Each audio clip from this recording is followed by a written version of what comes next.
제주의 한 주택에서 80대 아버지와 60대 아들이 함께 숨진 채 발견됐습니다.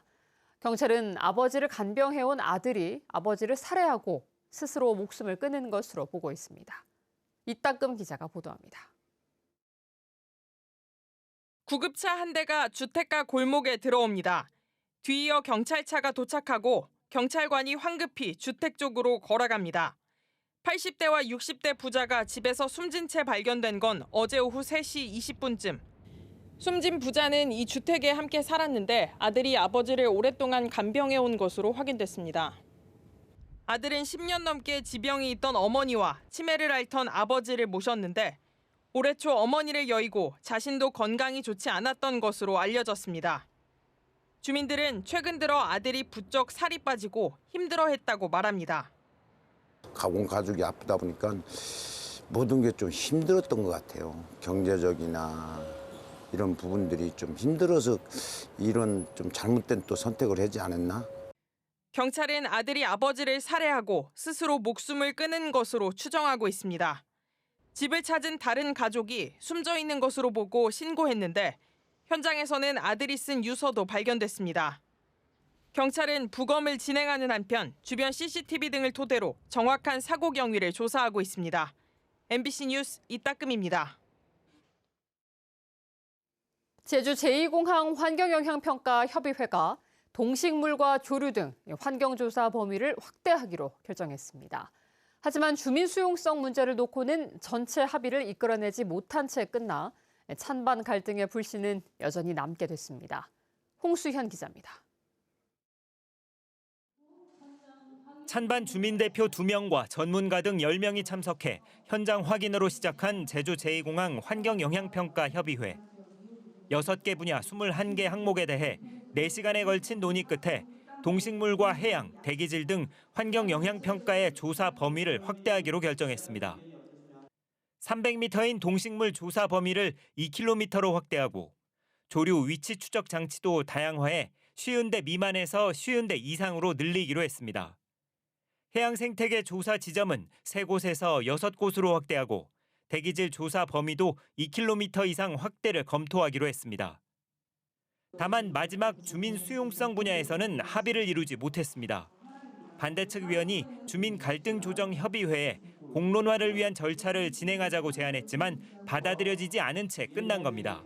사실상 제2공항에 대한 이제 갈등 해결이나 그리고 어떤 도민의 의사, 어떤 주민 결정권 실현에 대한 이제 그런 의지들이 없다라고 판단해서 저희가 좀 이 부분에 대해서 좀 강하게 문제를 좀 제기할 수밖에 없었습니다.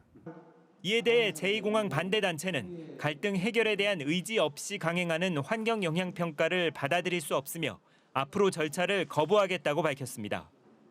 반면 찬성 측은 제주의 미래를 위해 함께 고민한 의미 있는 협의였다며 앞으로 성산 주민들의 갈등 해소를 바랐습니다. 제2공항 건설로 인한 그 환경 피해를 최소한으로 줄이고 보전을 할 수 있는 그런 문제에 대해서 모처럼 하나가 돼서 같은 목소리를 냈다는 데 가장 큰 의미를 두고 싶습니다. 제주도는 이번 협의회 결정 사항을 국토교통부에 통보하고 환경영향평가 사이트에 공개할 계획입니다. 무산 한 달여 만에 열린 환경영향평가 협의회 결과를 놓고 찬반 측의 평가가 엇갈리면서 제주 제2공항 건설 사업을 둘러싼 갈등이 재점화하는 건 아닌지 우려가 커지고 있습니다. MBC 뉴스 홍수현입니다. 제주 제2공항 건설 사업의 사업지구 일부가 철새 도래지와 겹치는 것으로 나타나 최대 변수로 떠오를 것으로 전망됩니다. 국토교통부 제주지방항공청이 제주도에 제출한 제2공항 환경영향평가 준비서에 따르면 제2공항 사업지구 일부가 성산과 위미 해안 철새 도래지와 일부 겹치는 것으로 나타났습니다. 국립생물자원관 국가철새연구센터에 겨울철 조류 동시 센서스를 기준으로 보면 사업지구를 중심으로 반경 10km 이내로 범위를 넓히면 도내 전체 7개 철새 도래지 가운데 4곳이 포함되는 것으로 조사됐습니다. 제주도가 수소 트램 도입을 목표로 한 도시철도망 구축계획 공청회에서 도민들의 우려가 쏟아졌습니다. 제주도는 김만덕 기념관에서 열린 공청회에서 5,200여 원을 들여 제주항부터 노형오거리 1,100도로를 연결하는 12.91km 구간을 제시하고 국비 60%를 확보해 수소 트램을 추진할 방침이라고 밝혔습니다. 하지만 수소 트램이 들어오면 교통체증과 도민 불편이 심화되고 대중교통 분담률이 높아지지 않을 것이라는 우려도 제기됐습니다.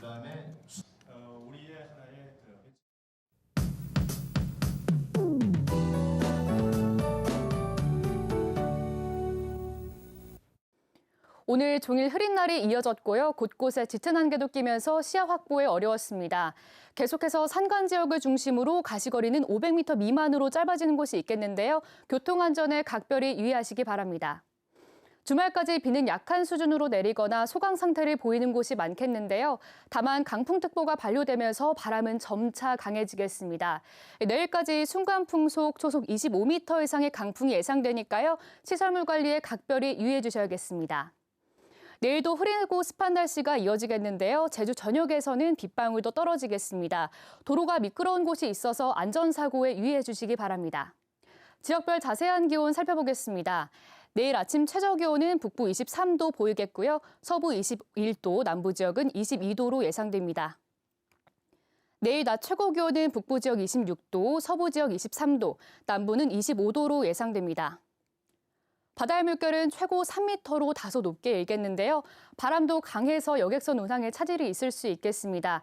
이용객들은 사전에 운항 정보 꼭 확인하시기 바랍니다. 계속해서 흐리고 습한 날씨가 이어지겠는데요. 기온과 강풍에 유의하시면서 건강한 한 주 마무리하시기 바라겠습니다. 날씨였습니다. 이재명 정부의 처음으로 제주 출신 차관급 인사가 임명됐습니다. 이재명 대통령은 해양수산부 차관에 김성범 해양수산부 해양정책실장을 임명했습니다. 김성범 신임 차관은 서귀포시 남원 출신으로 1994년 행정고시로 공직에 입문해 해수부 항만국장과 인천지방해양수산청장 등을 역임했습니다. 내년 제주에서 열리는 제107회 전국체전과 제46회 전국장애인체전 조직위원회가 출범했습니다. 조직위원회는 제주도지사를 위원장으로 하고 고문과 위원 등 155명으로 구성돼 2028년 전국생활체육 대축전이 마무리될 때까지 운영됩니다. 오영훈 지사는 내년 체전에서 자연과 사람, 기술이 조화로운 제주의 모습을 선보이겠다고 말했습니다. 제107회 전국체전은 2026년 10월 16일부터 일주일 동안, 제46회 장애인체육대회는 9월 11일부터 6일 동안 제주에서 개최됩니다. 제주국제자유도시개발센터 JDC가 경영평가에서 D등급을 받아 기관장 경고 조치가 내려졌습니다. 기획재정부가 지난해 공공기관 경영 실적을 평가한 결과 JDC는 6개 등급 가운데 미흡인 D등급을 받았습니다. JDC는 2021년 양호인 B등급을 받았지만 양영철 이사장 취임 이후 2년 연속 하락해 결국 D등급으로 추락했습니다. 기재부는 양 이사장에게 경고 조치를 내렸고 15억 원으로 추산되는 이사장과 직원들의 성과급을 모두 삭감하도록 했습니다.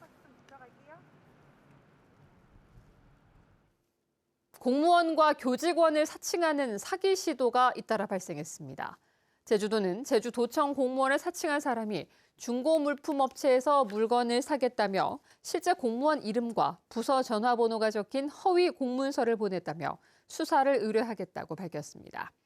서귀포경찰서도 제주대 기획처장을 사칭한 사람이 행사 기획사의 교직원증 사진을 보낸 뒤 자신이 소개하는 업체에서 행사용품을 사라고 요구했다는 신고가 접수돼 수사에 착수했습니다. 지하주차장에 세워둔 차량에서 불이 났지만 다른 차량으로 번지지는 않았습니다. 어젯밤 10시 반쯤 제주시 노형동의 아파트 지하주차장에서 주차 중인 승용차에 불이 났습니다. 차량 주인이 소화기로 불을 꺼 다친 사람은 없었는데 차량 엔진룸이 불에 타 240만 원의 재산 피해가 났습니다. 소방당국은 기름통에서 휘발유가 새면서 고온 상태인 엔진룸에 불이 난 것으로 보고 정확한 화재 원인을 조사하고 있습니다. 출근 시간 만취 상태로 운전한 30대가 시민의 신고로 붙잡혔습니다. 제주 동부경찰서는 오늘 오전 9시쯤 서귀포시 동홍동에서 제주시 아라동까지 약 30km를 음주운전한 30대 남성을 입건해 조사하고 있습니다. 신고를 받고 출동한 경찰은 2km를 추격해 신호대기에 걸린 남성을 검거했는데 음주 측정 결과 면허 취소 수준으로 드러났습니다. 성읍리 초가장이 국가유산 수리기능자 자격을 인정받아 앞으로 성읍리 초가지붕 수리에 직접 참여할 수 있게 됐습니다. 성읍리 초가장은 제주 전통초가의 건축기법을 보존하기 위해 2008년 제주도 무형유산으로 지정됐고 보유자 4명, 전승교육사 1명 등 모두 12명이 활동하고 있습니다. 뉴스데스크 제주였습니다. 고맙습니다.